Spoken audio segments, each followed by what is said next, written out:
Hola a todos, hoy vamos a hablar sobre dos capítulos del libro Las venas abiertas de América Latina del autor Eduardo Galeano. Estos capítulos se titulan La Villa Rica de Euro Preto, La Potosí de Oro y la contribución del oro de Brasil al progreso de Inglaterra. En ellos, el autor muestra cómo el descubrimiento del oro en Brasil en el siglo XVIII cambia por completo la historia del país y también de Europa. Durante muchos años los portugueses habían buscado metales preciosos sin tener ningún éxito, pero finalmente en la región de Minas Gerais encontraron enormes cantidades de oro. Este hallazgo provocó una verdadera fiebre minera, donde miles de personas viajaron de Portugal y miles de africanos fueron traídos como esclavos para trabajar en las minas. La ciudad de Ouro Preto, antes llamada Villarrica, se convirtió en el centro de todo este movimiento. Era un lugar lleno de lujo. Oro Petro. El oro parecía crecer por todas partes, con el cual se construyeron muchas iglesias barrocas cubiertas de oro por dentro, mientras que afuera la pobreza aumentaba. Los ricos vivían rodeados de lujos, celebraciones religiosas y fiestas interminables, mientras los esclavos trabajaban día y noche en condiciones terribles. Muchos de esos esclavos morían jóvenes por agotamiento o enfermedades. Sin embargo, sin ellos, el oro nunca habría salido de la tierra. Era una sociedad dividida por un lado el brillo de las joyas, los templos y las procesiones, y por otro la miseria, la violencia y el dolor.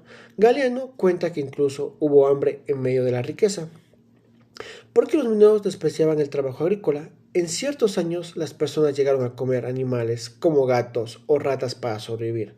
Más adelante, cuando las minas de oro empezaron a agotarse, se descubrieron diamantes en la zona de Tijuco, lo que trajo otra ola de lujo y derroche. Ahí aparece la historia de Sitka de Silva, una esclava que logró su libertad al ser amante de un hombre rico. Vivió rodeada de opulencia, pero también simbolizó cómo el oro podía cambiar la vida de algunas pocas personas, mientras la mayoría seguía sufriendo. Al final de todo, ese esplendor terminó en ruina y abandono. En ruina y abandono, las minas se vaciaron, las ciudades quedaron vacías y surgieron movimientos de independencia, como el de Tirantes, que fue ejecutado por rebelarse contra Portugal.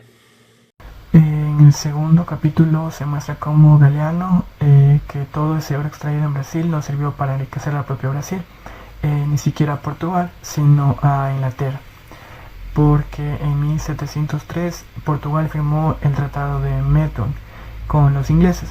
Este acuerdo permitió que Inglaterra vendiera sus productos en el mercado portugués y en sus colonias, mientras que Portugal pagaba con oro. Como Portugal no tenía una industria fuerte, todo el oro brasileño se usaba para comprar productos ingleses y poco a poco la economía portuguesa se volvió totalmente dependiente de los ingleses. El resultado fue que Inglaterra acumuló una enorme cantidad de riquezas y gracias a eso pudo financiar su revolución industrial y de esa manera convertirse en la potencia más grande de Europa. Mientras tanto, en Brasil se prohibía fabricar productos, abrir caminos o desarrollar industrias para no competir con los ingleses. Incluso los esclavos que trabajaban en las minas eran vestidos con ropa inglesa, lo que mostraba hasta qué punto el país dependía del extranjero. El oro que había salido de las entrañas de Brasil terminaba en los bancos de Londres.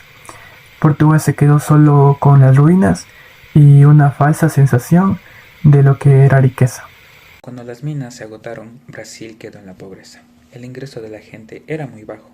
Las ciudades mineras quedaron vacías y el campo fue dominado por grandes hacendados. Los pueblos mineros pasaron de ser ricos y ruidosos a ser lugares tristes, con hambre y abandono. Galeano señala que lo único que quedó de esta época fueron iglesias y las obras de arte. En especial destaca al escultor Aleijadino, un artista que a pesar de sufrir lepra y crecer en la pobreza, creó esculturas magníficas, una de ellas llamada Los Profetas. Su arte es el símbolo de una época que tuvo un brillo material, pero también mucho dolor humano. En conclusión, Galeano nos muestra que el oro de Brasil no trajo progreso a los brasileños, sino a los países europeos, que se aprovecharon de su riqueza. Y esto provocó que mientras Inglaterra crecía, los pueblos de América Latina quedaban marcados por la explotación, la desigualdad y la pérdida de sus propios recursos. Y esto es justamente lo que el autor denuncia, que el desarrollo de unos pocos se construyó sobre el sufrimiento de muchos.